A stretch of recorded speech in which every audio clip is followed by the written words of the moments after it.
Hashtag hello and welcome. My name is the Alpha Female, and you're listening to Turnbuckle Talk. Whoa! G'day, mateys. Bushwhacker Luke here, 2015 Hall of Famer, and you're listening to Turnbuckle Talk. Yeah! Whoa! This is pro wrestling's only modern-day Viking Gunner, and you're on Turnbuckle Talk. Hey, this is Nick Magnus Solis, and you're listening to Turnbuckle Talk. Hi, this is Leva Blue Pants Bates, and you are listening to Turnbuckle Talk. Hey, this is Jeff Jarrett, the king of the mountain and founder of Global Force Wrestling, and you're listening to Turnbuckle Talk. Hey, fellas, you guys have a great day, and this is only because I'm talking to Canadians. It is actually spitting snow in Tennessee. See? Oh my God! That's a great. We've had 70-degree weather here. We really had a warm December, and I get on the phone with damn Canadians and we're spitting snow. So. My name is Karl Karufel, and this is Turnbuckle Talk, episode 320. It's bracket season, baby. This week, I'm joined alongside OMD as we do the norm and go through a plethora of topics dealing with the world of professional wrestling. OMD, how are you doing, my friend? I am doing well, brother. Yourself? I'm doing good. Here doing another show week after week as we do. We got a lot to go over and a lot to cover. Okay. And as usual, I like to talk about things that maybe the mainstream isn't talking about. While there may be a few reports that are out there, these topics generally seem to get pushed off to the wayside where we don't get any coverage for them. Right. One of the first ones that I want to talk about here is going to deal with Impact Wrestling. Okay. Impact Wrestling has announced first ever shows to be happening in Australia. Now, you turned me on to this yesterday as we were watching the Raw Watch Along. What information do you have on this? The information I've got from this came from WrestlingNewsSource.com, and it said that they were doing the shows because the New Japan Pro Wrestling Oceania Cup has been delayed due to booking and talent issues. Right. And it will be in Wagga Wagga, I do believe. Correct. Wagga Wagga, New South Wales, Australia. And they're going to be calling it the Impact Down Under Tour, which is going to be on June 30th and July 1st at the Equex Center, I presume. I don't know exactly how that is pronounced. EQUEX, I would say Equex. Equex, yeah, something like that. Equex, I don't know. I actually quick mix. I have the article up.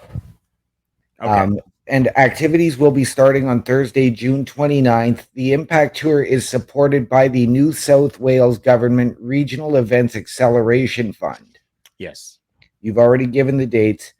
It is replacing New Japan Pro Wrestling due to NJPW scheduling and talent availability issues. The NJPW Oceania Cup has been postponed. Right.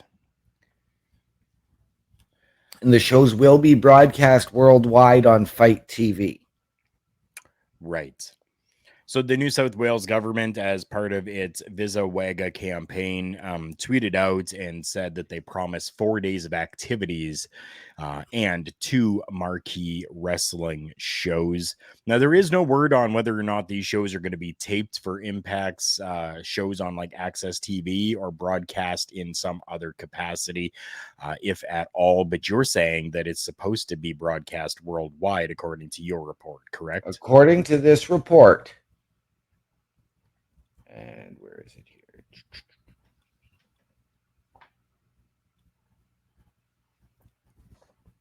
The shows will be broadcast worldwide on Fight TV and across Impact Wrestling International broadcast platforms, digital and social media.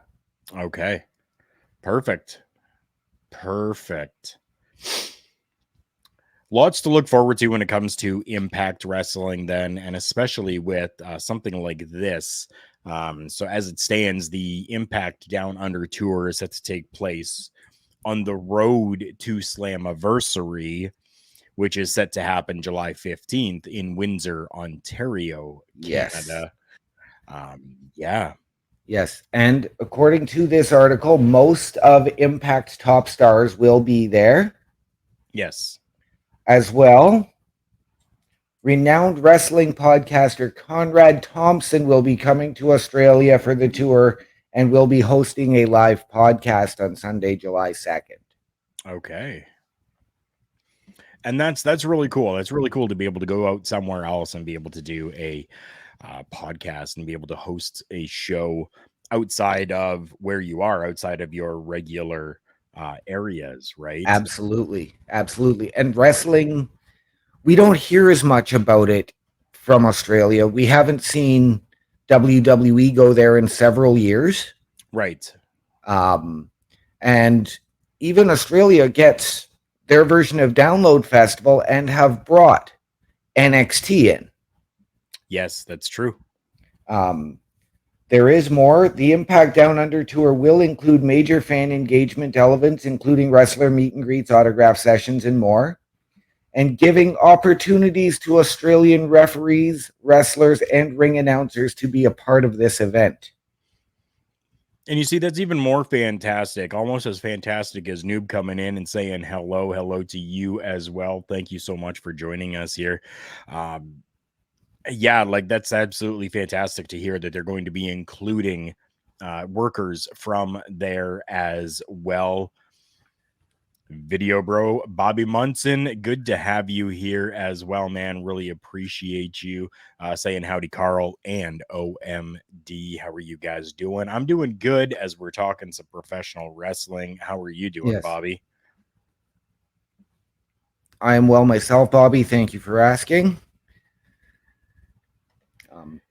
Noob is saying that Backlash over the weekend was the Puerto Rican Day Parade in his head. Yeah, no, definitely. And we're going to be talking a little bit about Backlash in a little bit here. We definitely are. Yes. Yeah. Ed's coming in saying, hey, gents, watching NXT, but we'll catch you on VOD. We appreciate it, Ed. Thank you so much. Experts Goal, I see your comments there. Thank you so much. And that seems to be more of a private thing. So I'm just going to take a look at that a little bit afterwards. And I appreciate you coming in as well. Thank you for that. What I find interesting with this is I've had friends who have participated for WXW out of Australia, a guy by the name of Damian Drake. I'm also friends with the Facebook friends, I should say, with the promoter and owner of New Horizons Pro Wrestling out of Perth. Okay, awesome. Who have brought in numerous independent talent as well as released WWE, AEW superstars. They've had Mercedes Martinez. They've had Sarah Stock. They had Rosita and Sarita. It was actually a gentleman I had reached out to a number of years ago as well to see if we could get him on to the show. And they've been putting out some fantastic cards almost on a bi-weekly basis. Nice. That's absolutely fantastic to see the European market really blowing up. It's crazy. Something else that is a little crazy is the NHL and the NBA and the playoffs that are happening right now. Now, we're not going to touch on the actual games that are going on, but what we are going to touch on is that it appears that both the WWE and AEW are loading up their shows to help contend against those playoffs that are happening because they seem to have been losing viewers and losing their spots in rankings. So WWE and AEW have loaded up on the cards on flagship programs. WWE, as we saw on Raw, started with the World Heavyweight Championship tournament, continuing over on SmackDown. AEW most loaded Dynamite in the last several weeks. On Wednesday, Moxley versus Kenny Omega doing battle inside a steel cage. Yes. Orange Cassidy defends the international championship against Daniel Garcia. Anna Jay versus Julia Hart in a no-holds-barred match. The House of Black versus Bandito and the Best Friends for the Trios Championship. And Rey Fenix versus Claudio to round out the card. Wow. Right? So, like, very, very stacked shows happening here. To maybe tickle the fancy of people, to make them turn away from the NBA or the NFL and kind of direct their viewing pleasures over to professional wrestling instead. Absolutely. This is a discussion we've had before about ratings and how do they matter, don't they? Because there's PVRs, right? There's online streams. Mm-hmm. So anybody can get their fix and have everything. Right, you definitely can. I know for me personally, tomorrow night I'm going to be watching hockey over Dynamite. Okay. Just because it is, beliefs likely last game of the season. Right. So I will be doing that. But we've had this talk when it comes to WWE losing ratings in the fall come Monday nights because of Monday Night Football. Exactly. So it's a no-win situation. So it's a case of, do the ratings really matter? Are you still hitting your target demographic? Right? You're going to get your diehard wrestling fans who are going to sit there and skip over the other sports to watch wrestling. You're going to get your casual sports fans who will go back and forth. You're going to get your casual sports fans who are going to watch the game as opposed to watching wrestling. Or like Noob's going to be watching the Muppets Mayhem over AEW Dynamite tomorrow. That's just because he wants to see Tommy Lee associating with Animal. That could very well be. You talked about the ratings for a little bit there, so let's just go into that. In last week's Nielsen ratings, Raw was down, despite being the second half of the 2023 WWE Draft, which was given SmackDown's viewership a big boost 72 hours earlier. On the AEW side, Dynamite kind of held steady in the key demographics of adults aged 18 to 49 with the same rating it has been doing throughout the playoff season. Actually saw a 10% drop in the total audience from the week prior, as well as the median for the prior 4 weeks. So there you go. That gives you information from the Nielsen ratings, which are pretty highly respected and pretty highly regarded when it comes to the television ratings. So yeah, it's always a tough time and a tough season for professional wrestling when football starts, when playoffs are happening.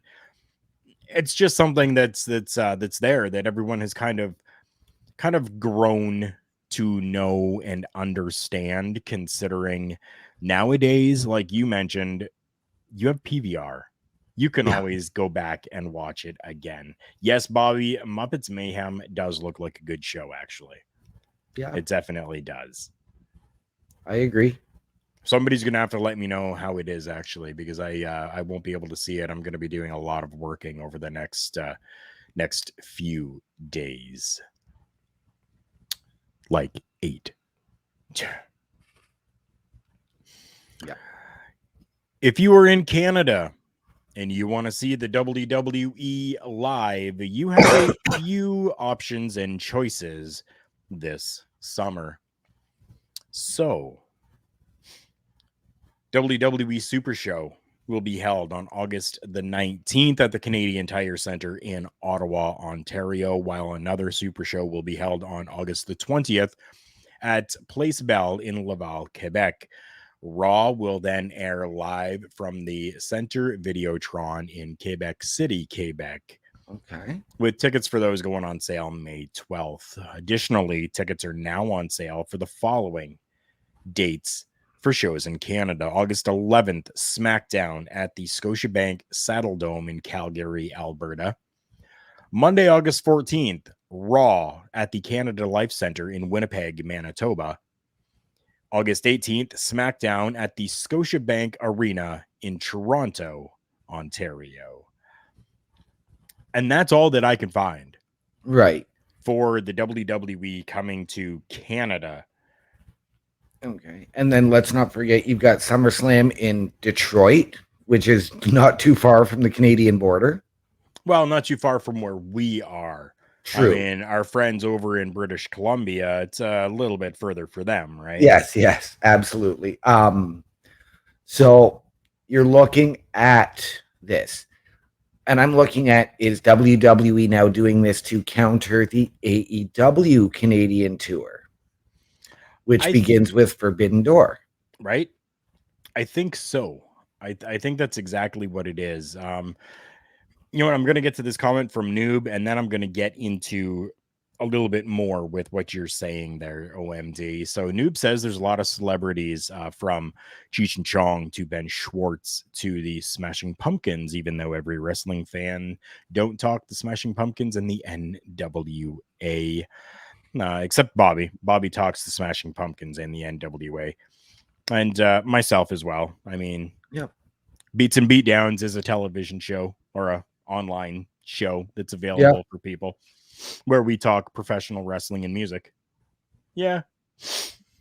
To your point, WWE running these in contention to what AEW has been doing. Now, AEW has been hitting it out of the park when it comes to the ticket sales for Wembley. Yes. Okay. Yes, they have. Have you noticed on WWE programming lately, since these announcements of all these ticket sales, what they've been playing on their television program? I actually have not. You have not seen where they're showing that in Cardiff, Wales was a sellout, and in this area was a sellout, and that area was a sell, and this arena had, you know, they sang Seth Rollins' theme song for 12 minutes straight. Okay, yes, I've heard that. I've picked it up during the show, but it's just sort of, you know, I pick it up as the banter back and forth between the commentators, not really looking into it. This isn't commentators talking about this. This is a whole freaking video package. Oh, really? Yes, the WWE has put together an entire video package to showcase that they have sold out this place, that place, this place, that place. And the biggest thing that they put a lot of emphasis into is that Seth Rollins' theme song was sung by the fans for 12 freaking minutes. Yippee. So this contention that we're talking about, right? Like, right. Absolutely. Yeah. And actually, to go to this point of Wembley Stadium and the ticket sales, there is an issue because I believe it is Georgia Smith is upset that neither her husband nor Brett are being included in the posters for Wembley's 100th year. Okay, so this is something that she's not, you know, upset or ticked off with AEW, but more so with Wembley for not including that SummerSlam that they had their fantastic match at. That's right. Okay, yes, Bobby. WWE does skewer their numbers a lot. Yeah, and Seth's theme song, I can't even spoke today. Seth's theme song is a trend. See, even you're struggling with that. I am. Theme song, holy shit. Seth's theme song is a trend. I had to like really slow that down. Yep. Wow. Noob is making me look like a noob over here. Jeez. Way to go, noob. Way to go. Wow.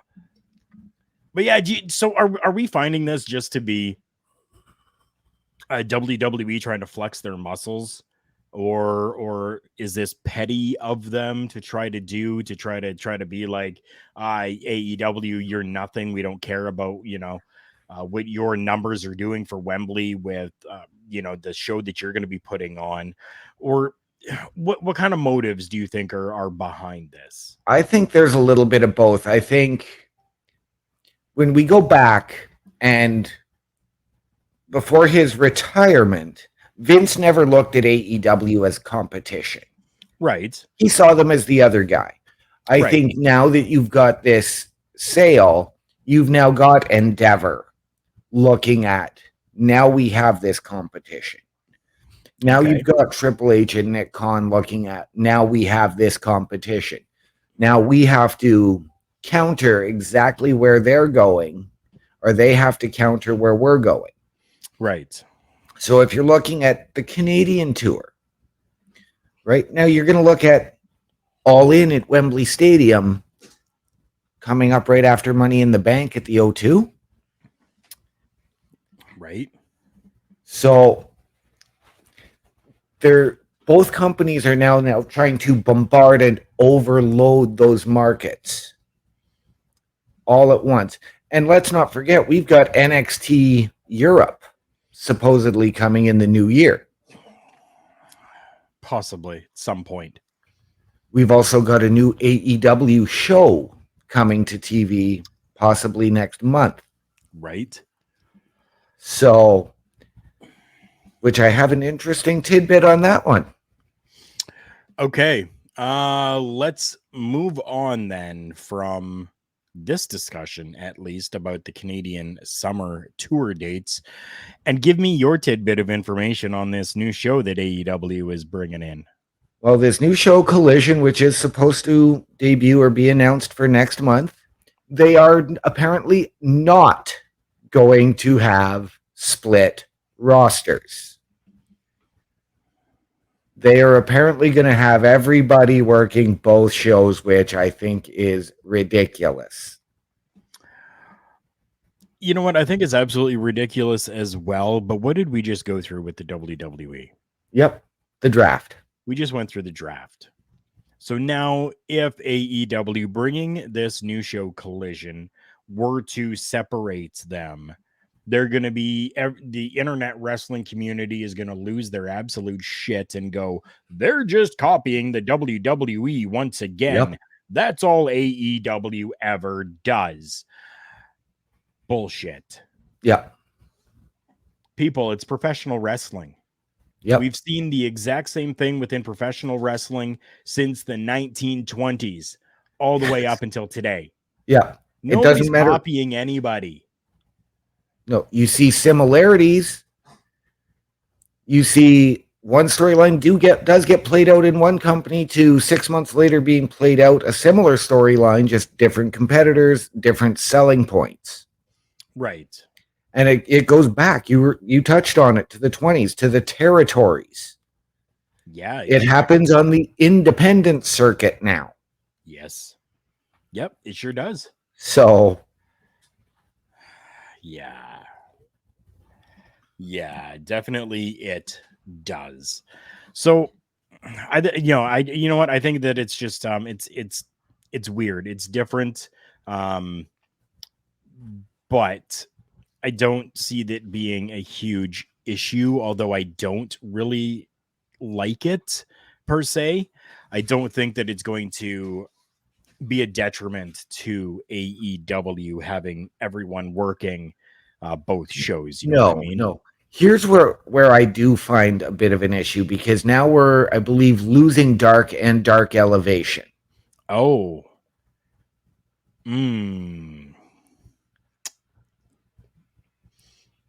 That's an issue. That's an issue. And then you still don't have a broadcast deal for Ring of Honor. Right. So, and I saw somebody put out there the other day.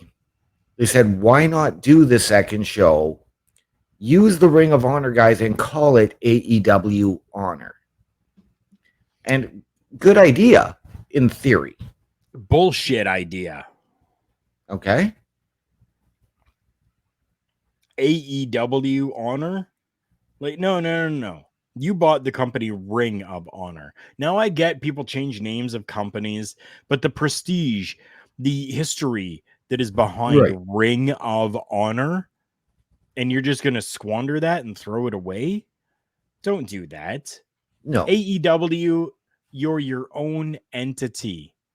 Leave it at that and run Ring of Honor as Ring of Honor. That's just that's yeah. I went off the handle there. Sorry. That's all good. So it's really hard to see where they're going to go, what they're going to do. And especially if you are getting CM Punk returning for this new show, which is supposed to happen in, of all places, Chicago. Oh, why would it happen anywhere else? Yeah, exactly. Right. I mean, their two biggest markets are Chicago and Jacksonville. Exactly. We're going to take this time here now to finish up with the first half. And I just want to with that give a huge thank you and congratulations to someone who has announced that he is cleared once again to wrestle and will be accepting bookings for this upcoming weekend, May 12th to the 14th. Alexander Hammerstone. I think it's absolutely amazing that former MLW World Heavyweight Champion Alexander Hammerstone announced that he's cleared and is accepting bookings. And he revealed that himself via Twitter. So I'm thankful that he is healed up and that he is back. An injury that happened on April 6th during the War Chamber matchup that happened 2 days later on April 8th. He kind of had his last match since his injury, which was a squash against Mr. Thomas at Battle Riot. I'm happy to have him back, and I'm hoping for the very best for him. And I'm hoping that he gets the bookings that he's looking for, and I hope that we can see him back on MLW television, at some point, or television anywhere. Yes, and it was disappointing because Alexander Hammerstone was supposed to go on tour with CWE. Right. When he revealed he had the torn adductor injury. Yes. So, and I mean, this is a very quick 1 month recovery for a torn adductor. It is. So, congratulations, Alex. Welcome back. Hope to see you kicking ass in that ring very, very soon. Right. Something definitely had to have happened to help him recover and to help us recover on this program when we are feeling really drained and just all out of sorts is Rogue Energy.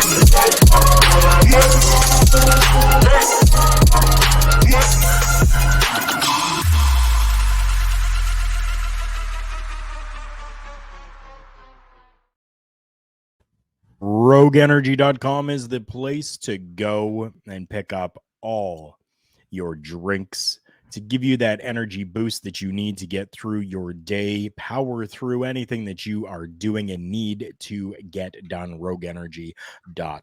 turnbuckletalk.com. Use the promo code OLEPODS and get 10% off your entire purchase. Once again, that promo code is OLEPODS, all one word.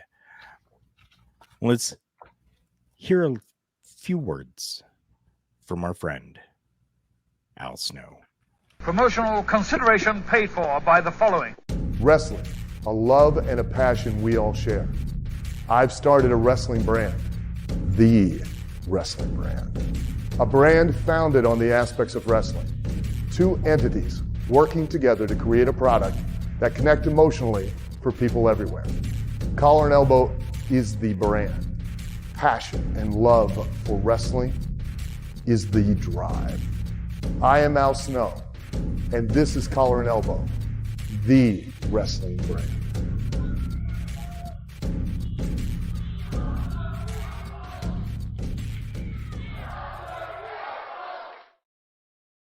And at collarandelbowbrand.com, use the promo code JKPodcast and again receive 10% off your entire purchase from there as well. Once again, that promo code is JKPodcast.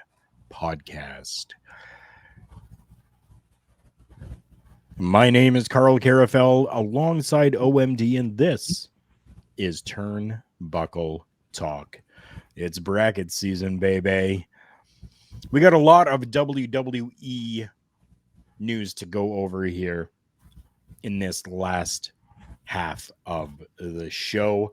So I wanted to make sure that we gave it some time. First and foremost, we are going to be talking about Backlash, the 18th Backlash Professional Wrestling pay-per-view, or as they're calling it right now, the Premium Live Events, that was a live streaming event produced by the WWE that took place in Puerto Rico. Dude. Oh, man. Like, this show was insane. In the membrane, off the charts, with a chain. Holy shit. Yes. Oh, man. There are a few things, though. I think that, maybe placement of different things could have been a little bit different. Bad Bunny maybe, could have ended out the show. Yeah. I think that matchup could have, maybe ended out the show. But we're going to get into the show. Starting it off in an 18-minute matchup with Bianca Belair, the champion, taking on Io Sky for the Raw Women's Championship. My man. Yeah. What a way to start off the show, dude. Oh, it was phenomenal. I mean, as I was just sitting down to watch it, just as they were, of course, wrapping up the entrances, my little guy says, "Daddy, I want to go to bed." I missed the first few minutes of the match, but wow. Right? I mean, Io showed again why she deserves the belt. Again, we emphasis on that again. Yes. Io is a fantastic competitor. And I'm not one for a lot of the high flying and all of that, but she does it perfectly. Right. She does. An 18-minute matchup that had just so much storytell and emotion throughout the matchup that it told its own story perfectly. Yes. And I'm going to say this. There's one thing that I think could have really helped progress another story, would have been a handshake between Bianca and Io. Even though they are both going to SmackDown now as a result of the draft. Okay. That handshake could have further done the damage control storyline that we're slowly starting to see. You know what? You're right. I think that it definitely could have. Maybe a missed opportunity. Maybe they're already building towards something that we haven't seen yet or that we're not aware of yet. Right. So that could be. And Bailey's pants. Okay, so a lot of people, and I'm not faulting you for this because Bailey's pants, yes, okay. Did anybody else notice what Bailey did though? Yes. Bailey, for support of her friend inside the business, had the word sky shaved into the back of her hair, I guess, Yep. is what it would be, to show that support and solidarity for a team member and friend within the business. And that's really freaking cool, man. Yeah. To Yeah, it have is. someone go to that extent, Yep. to have, you know, there obviously it's a work name, right? Sky, Yeah. EO Sky is a work name, but to have Sky shaved into the back of your head, Yep. dude. Yeah. Yeah. Yeah. A name that I will not be shaving into the back of my head is Omos. I am still not fully on board with Omos, but he helped move that needle just a little bit Yep. during this matchup that he had with Seth freaking Rollins. A simple singles matchup that went 10 minutes and 30 seconds. Sorry, we should mention that Bianca Belair defeated Io Sky to retain the championship, and Seth Rollins defeated Omos with a curb stomp. Or sorry, a stomp. We shouldn't be calling it the curb stomp, No. but with a stomp. Yes. A decent matchup. Decent. Yes, they gave Omos some opportunity to work. Yeah. And it took an avalanche stomp. Yes. Yes, So, an avalanche stomp. Really cool to see. Definitely it was. To like see a stomp come from the top, like that was pretty neat, pretty different, something that we really haven't seen before. Yes. Very cool to see that. In one of the shorter matches, actually the shortest of the nights, we had Austin Theory, the champion, the United States champion, taking on Bobby Lashley and Bronson Reed, with Austin Theory picking up the win over these two in 6 minutes and 50 seconds. Really not much to really, you know, send a letter home about on this one. No, it wasn't. It was, I think, done to essentially showcase the U.S. title on a PLE. Right. And further the story between Bronson and Bobby. In the second shortest matchup, 7 minutes and 10 seconds, probably the matchup that got the most emotion out of the crowd, we are looking at the SmackDown Women's Championship match that had Rhea Ripley, the champion, taking on Zelina Vega. Now, Zelina Vega coming out very much so showcasing the Puerto Rican heritage that she has, the beautiful gown cape that she had, or ring gear, you know, that she had when she opened it up and had the Puerto Rican flag there. Like, such a cool visual to see her walking down to the ring and just opening it up, and oh my god, like it was so amazing. The crowd went nuts. Yeah, the emotion that just poured out of her being able to compete on that type of a stage in front of her friends and family, because that was her first time competing in Puerto Rico. Yes. Despite the heritage. And that was amazing. And actually, she was on, I had read an interview with her today that said, you know, there's a reason why she doesn't compete very much anymore. And she gets beat up when she wants to. She's not going to go in just for the sake of having a match and being on TV. Okay. She's going to do it when it matters. So if it's something significant, like Backlash. Okay. And I don't blame her. Given her track record in the industry, I really don't blame her. I mean, that's for her to decide, I guess, and her to work out with the management within the WWE. And if they're going to allow that, then perfect. Yep. Good for them. Good for them.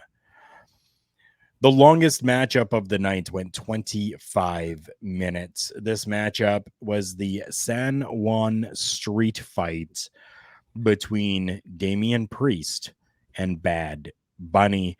I'm going to say it. First off, what's up, Parrish? Thank you so much for coming in, stopping by, and showing your support here for us. I'm going to say it once again. I am pissed off that we continuously got promos saying Bad Bunny is going to be hosting Backlash. Bad Bunny's going to be hosting. Right. He had absolutely no hosting that he did. He had a fight on the show, and that was pretty much all that we saw of Bad Bunny, minus the backstage segment with Savio Vega. Right.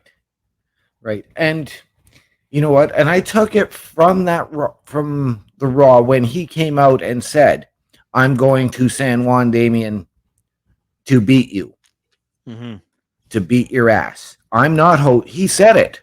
I'm no longer going to host." But yet they still placated it that he's hosting.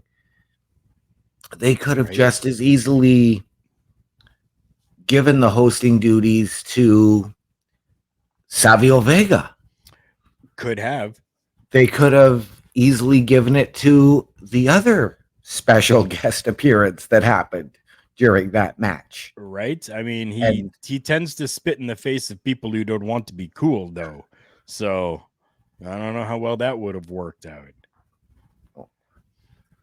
But I mean, what a match.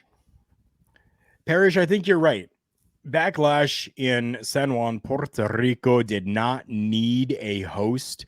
What irks me is that they continued to tell us that Bad Bunny was going to be hosting the show. I was looking forward to Bad Bunny hosting the show, and I didn't get it. Right. It didn't need a host.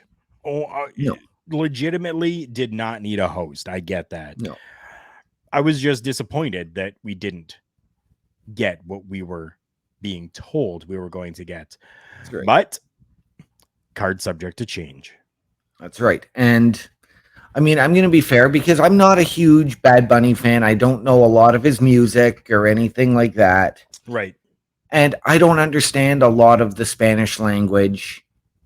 You know, I've been to the Dominican once in my life where you speak a mix of Spanish, French, all of that. So it's really hard for me to get behind Bad Bunny when I don't understand the language and can't really understand what he's saying. Okay, no, I totally get that. Totally get that. All in all, for me, best match of the night. Oh, hands down. Hands down. Match of the night. Parrish is saying it was done only to sell Bad Bunny, who was the top draw, and they understood more people seeing Bad Bunny would increase local interest and buy rates. Yeah, I get that. Okay, I'm going to pitch this one to you. And I mean, I'm not actually serious on this, but Bad Bunny versus Logan Paul in a celebrity showdown. Why not? Why not? I'm being serious. Why not? Right? Who is the WWE owned by now?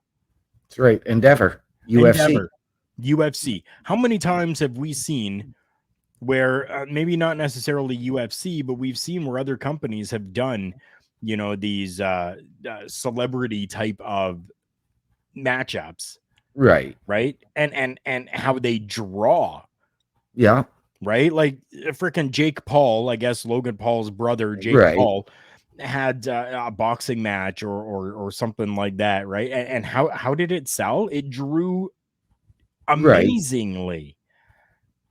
So if you could get that same type of atmosphere and that same type of drive on WWE programming to have those two in a professional wrestling match, It'll sell, man. It will. Yes, you're right. You're right. And I do know this because Logan Paul did renew his WWE contract. He also has a UFC deal. Right.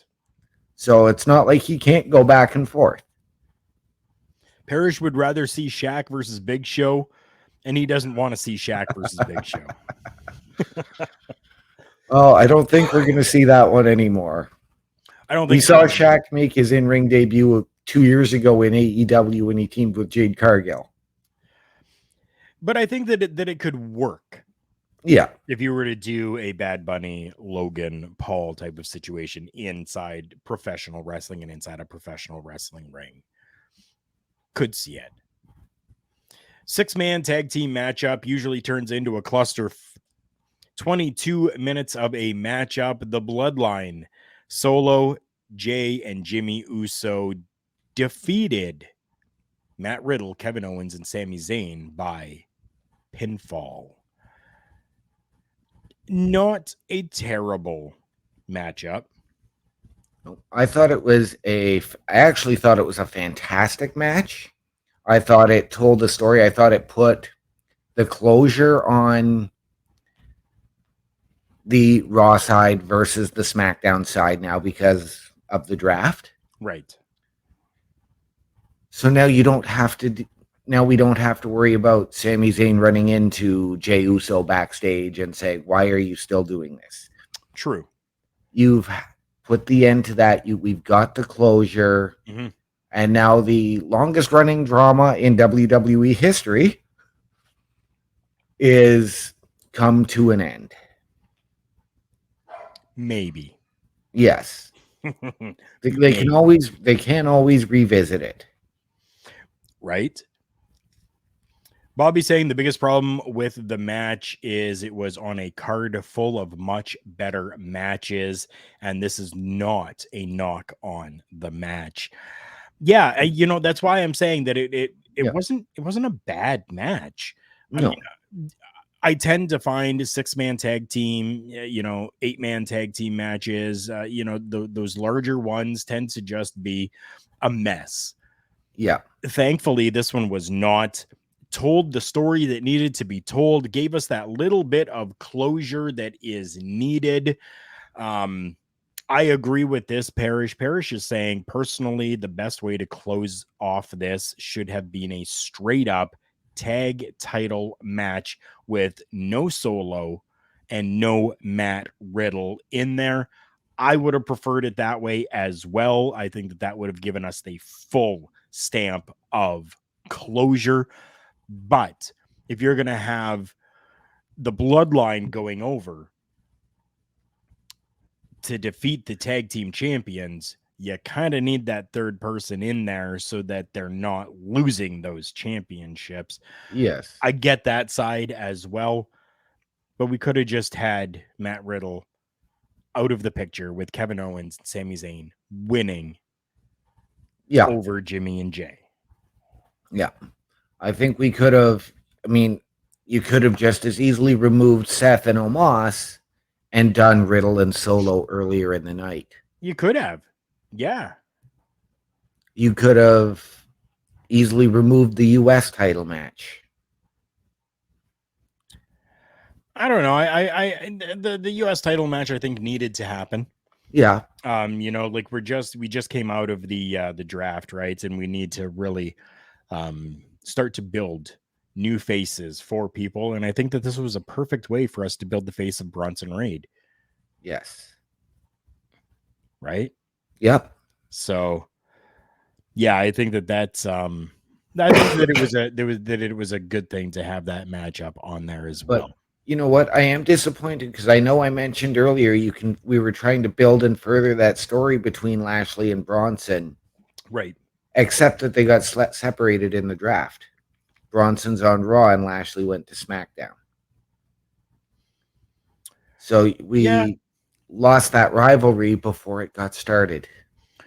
We did, but we're still talking about Bronson Reed. Yes. So we're still talking about Bobby Lashley. And yes, I know we're still talking about that because we're talking about this PLE that happened. But people are still outside of talking about this show talking about Bronson Reed and talking about Bobby Lashley. So now that they're separated on different brands, this is a great opportunity for both of them to have their face out there now, which Bobby doesn't need his face out there. He's already been out there. Bronson Reed definitely does. And I think that this was a great way to show that Bronson Reed can be as strong as, title contention, which he was in. Absolutely. To be able to go over to now the new brand that he's going to be working with and still be shown and seen as that dominant force. Right. Parrish is saying Omos and Rollins was really good. What I would have done was draft Riddle to SmackDown. Omos and Rollins was good. Again, as I said before, I'm still not 100% sold on Omos, but he did move that needle just slightly for me. Yeah. Bronson Reed was never going to win the U.S. title, and he needed to separate from this. My argument was Bobby versus Braun needed closure, not Bobby versus Theory. Yeah. I agree. I agree 100%. As we come up short on time here, we're going to get to this last matchup for this PLE of Backlash 2023, 9 minutes and 40 seconds, a singles match. Cody Rhodes defeating Brock Lesnar via pinfall, of all things. Shock, surprise, but really not so much when it comes to this. I'm loving this Brock Lesnar that we're seeing right now. Cody Rhodes is, definitely over the last few years become a favorite of mine. Good matchup for me. We saw blood. Yes, we did. Of course we would. It's a Cody match. Yeah. But for Brock to do it the hard way. Right. But this match, this was a match that did not need to main event. You know what? No, I don't think that it did. I don't think that this really needed to main event. There was no championship on the line. There was nothing, there that really was needed for that. And I think that we really could have, gone away with that a little bit and, had that Bad Bunny Damian Priest matchup be the main event of that show. Absolutely. Absolutely. I completely agree. You could have put Cody versus Brock as the show opener. Could have. And would have done the same thing. Very true. And it could have you could have built the show from that like they did at WrestleMania, which was a slow build both nights, which each match getting steadily better. Right. All in all, it was a really great PLE. I was very happy with it. I was happy that they took it outside of North America and brought it to Puerto Rico. And I'm even seeing some talks right now that they are looking at possibly making Puerto Rico as being a permanent home for Backlash. Wow. That would be fantastic. I think it would be as well. That's only talks that I'm seeing right now. When I get more info on that, I can definitely give everybody more, but that's preliminary speculations right now is that the show is going to be going back there once again. Let's get to Parrish's comment before we get into our final topic of the evening. The reason this match was the main event was twofold. Both men are main eventers and are bigger stars on the card worldwide. Plus, the Raw focus was the world title, which Cody was going to be a part of the match, which then needed to make it a main. Okay, I get what you're saying there. Yeah. I understand that. And take Cody being that showcase, being the guy at the top of or at the bottom of that card, I guess you could say, being the main event of that card to show that he is a main event person to be coming into the contention for this world heavyweight title tournament. that actually kicked off last night on Monday Night's Raw. The tournament to crown a new world heavyweight champion kicked off with two first round triple threat matches taking place. Seth Rollins colliding with Shinsuke Nakamura and Damian Priest, while Finn Balor squared off against Cody and The Miz. Yes. Rollins and Rhodes picked up victories over Omos and Brock Lesnar, respectively, in the past Saturday the past Saturday show at Backlash. Priest and Balor joined forces on the April 21st episode of SmackDown to defeat the LWOs Rey Mysterio and Santos Escobar. Nakamura beat Karrion Kross on Friday's edition of SmackDown. Lots of different stuff going on to have these names as part of this show. Yes. What did you think of the way that this tournament is being done and who we've seen move on as of now? I get why they're doing it. I would have preferred it be done a different way. Okay. I would have preferred you do the ranking. Like, I don't want to say a ranking system, but I would have preferred to see an actual tournament style, not for triple threats. Okay. I get why they're doing it, because you don't have a lot of time from now until Night of Champions to do an 8 or 16 person tournament. But I would rather have seen, like a 1 seed versus an 8 seed, a 2 versus 7, something like they do in the NCAA with the Road to the Final Four tournament. Right. Coming down to everything here on Monday Night Raw, for those who don't know already, we had it come down to Seth Rollins and Finn Balor, with Seth Rollins getting the victory in the semifinals matchup for the World Heavyweight Championship. Yes. What I didn't like with that was they said we're going to our main event at 10:30. Then we come back from commercial with Seth in the ring. Vignette backstage interview, another vignette, another commercial break. They finally got the match going at 10:48. Right. We don't need to be waiting that long. You could have put on a 30-minute epic story. Now, the match that those two told last night was amazing. Right. It was amazing. And congratulations to Seth.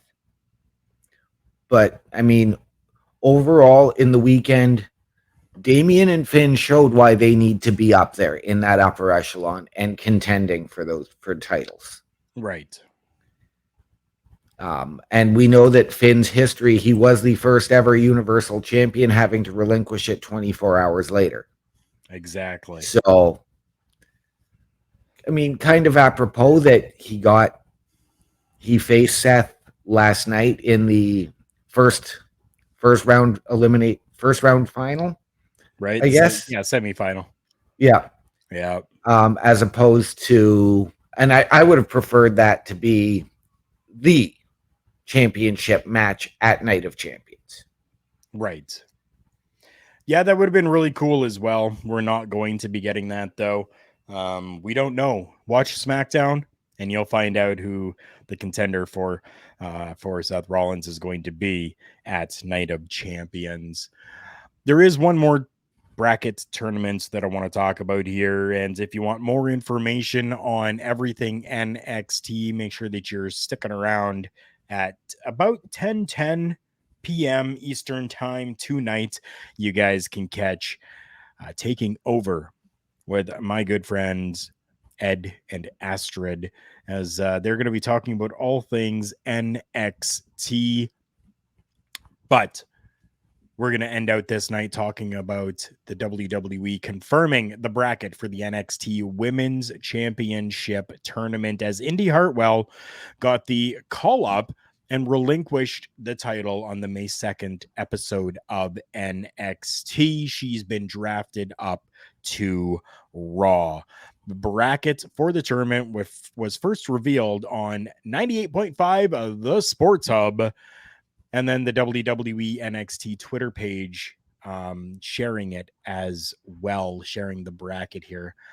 First round matches are as follows. Aliyah Valkyrie versus Kiana James. Fallon Henley versus... Wait a second.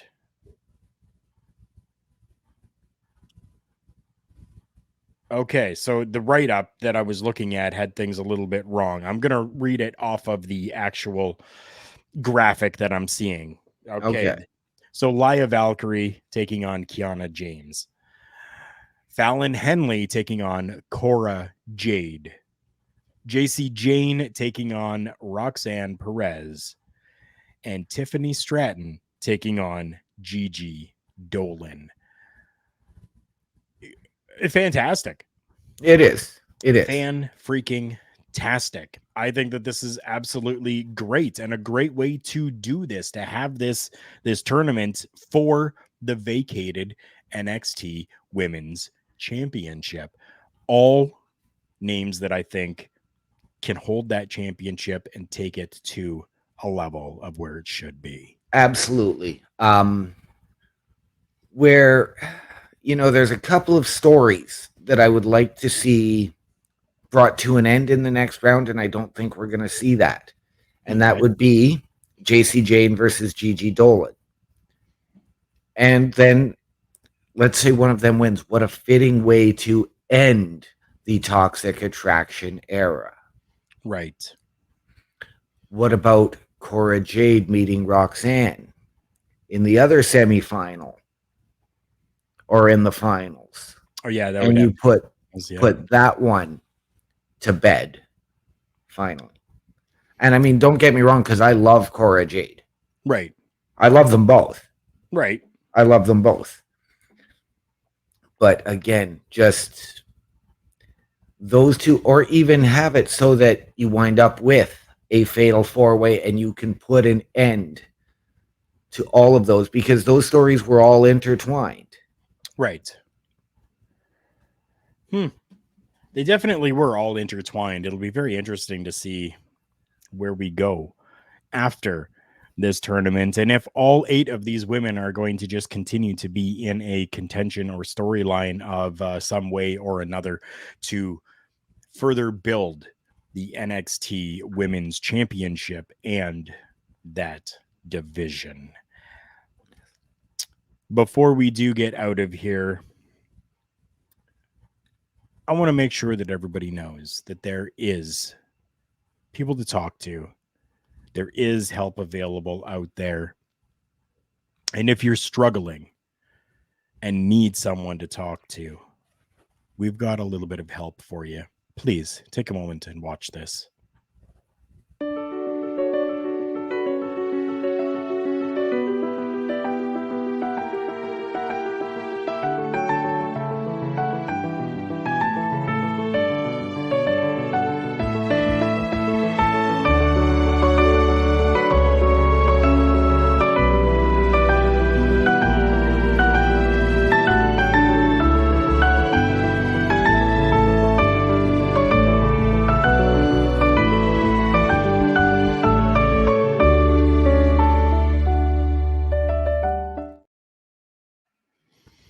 We here at Turnbuckle Talk know all too well what it is like to have to go through not only somebody who is suffering and feels as though they can't talk to someone,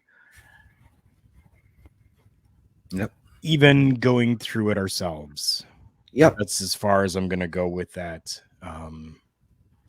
Just know that there is people out there and that these resources are available. And it's definitely difficult to be open to them and to talk to somebody who is maybe a stranger or somebody, anonymous. No. Definitely is difficult.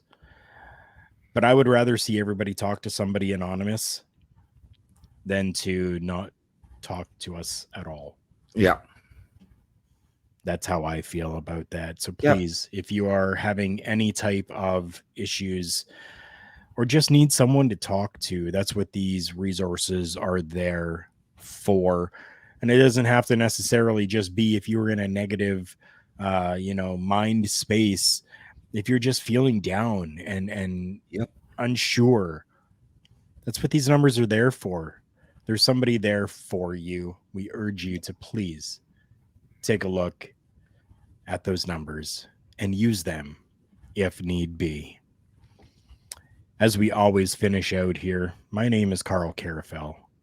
I've been joined alongside OMD today, and it has been an absolute pleasure. We're not plugging anything on this one here. I just want to remind everyone that the world is a scary place. So take care of each other.